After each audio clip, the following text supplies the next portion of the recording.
बिस्मिल्लाहिर्रहमानिर्रहीम। हमारा आज का मौजू है 4 चीज़ें इंसान को खसारे से बचाने वाली हैं। वक़ाल अल्लाहु तआला फ़िल क़ुरआनिल मजीद वल अस्र इन्नल इंसान लफ़ी खुस्र इल्लल्लज़ीना आमनू व अमिलुस्सालिहाति व तवासौ बिल हक़्क़ व तवासौ बिस्सब्र। अल्लाह रब्बुल आलमीन ने कुरान मजीद में सूरतुल असर, ये मक्कतुल मुकर्रमा में नाज़िल हुई और 13वें नंबर पर यह सूरत नाज़िल हुई।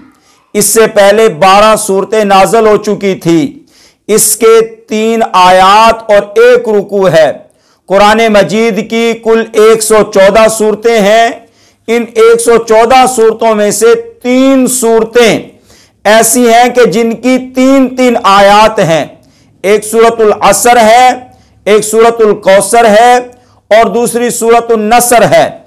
इन तीनों सूरतों के अलावा बाकी कोई ऐसी सूरत नहीं जिसकी आयात मुबारका 3 हों।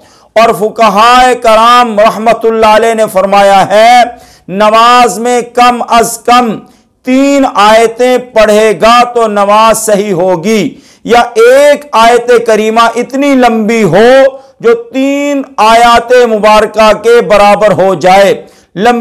इतनी लंबी आयत पढ़नी चाहिए, चाहे अकेले में नमाज पढ़े चाहे जमात के साथ नमाज पढ़े। बहरहाल हजरत सहाबा रज़ी अल्लाह ताला अन्हुम का मामूल था, जब वो घरों को जाते एक दूसरे को सूरतुल असर सुनाकर जाते और फिर बाद में अस्सलामु अलैकुम कहते। सूरतुल असर सुनाने का उनका मकसद यह था कि जो सूरतुल असर का मजमून है वो एक दूसरे को सुनाते कि भाई इन चीजों को याद रखो, इनकी पाबंदी करो। इसमें 4 चीजें हैं जो खसारे से बचाने वाली हैं, तो इसका ध्यान रखो। इस सूरत में अल्लाह ने कसम खाई वल असर, असर की कसम।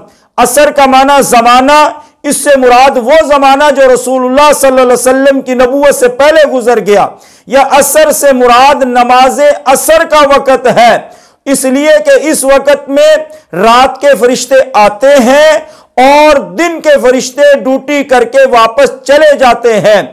इसलिए इस नमाज की अहमियत भी बहुत है। अल्लाह कुरान मजीद में आता है, हाफिजू अलस्सलावात व सलातिल वुस्ता, सारी नमाजों पर पाबंदी करो, दरमियानी नमाज असर पर खुसूसियत से पाबंदी करो। हदीस शरीफ में आता, रसूलुल्लाह सल्लल्लाहु अलैहि वसल्लम ने फरमाया, मन फाततु सलातुल असरी फकअन्नमा वुतिरा अहलुहु व मालुहु। जिस आदमी से असर की नमाज फौत हो गई, गोया उसके माल भी तबाह हो गए, उसके अहलो अयाल भी तबाह हो गए। इस नमाज में 4 चीजें बयान की है, इस सूरत में 4 चीजें बयान की हैं कि जो खसारे से बचाती है। पहले उन्वान कायम किया, इन्नल इंसान लफी खुस्र।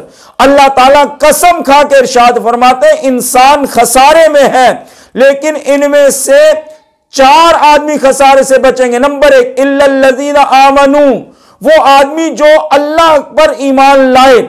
महज ईमान का दावा काफी नहीं है, एतकाद दुरुस्त हो, अल्लाह की जात पर भरोसा और ईमान हो। और नंबर 2, व अमिलुस्सालिहात, जिसका किरदार सही हो, कौल सही हो, गुफ्तार सही हो, अमल साले वो पेश करता हो, नेक अमाल की पाबंदी करता हो, तो वो आदमी भी जो है इस खसारे में बच जाएगा।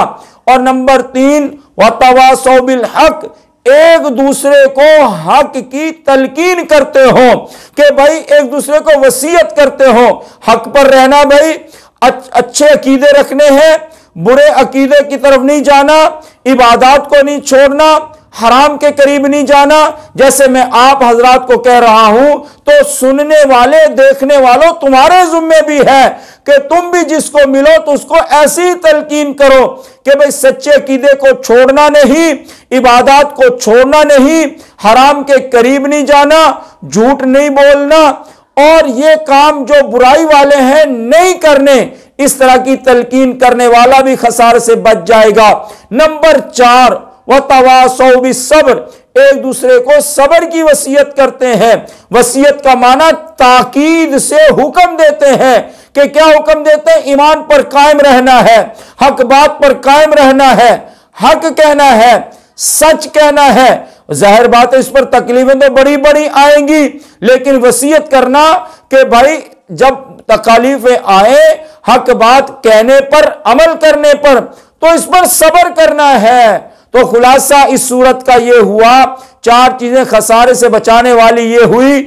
ईमान अल्लाह वहदहू ला शरीका लहू जात पर, रिसालत पर ईमान और नेक आमाल की पाबंदी, और एक दूसरे को हक बात की वसीयत और एक दूसरे को सब्र की तलकीन, ये चीजें खसारे से बचाने वाली हैं। यकीनन आपको हमारी ये वीडियो अच्छी लगी होगी। हमारे चैनल को सब्सक्राइब करें, बेल आइकन का बटन दबाएं ताकि बर वक्त नई वीडियोस आपको मिल सकें। वमा अलैना इल्लल बलागुल मुबीन।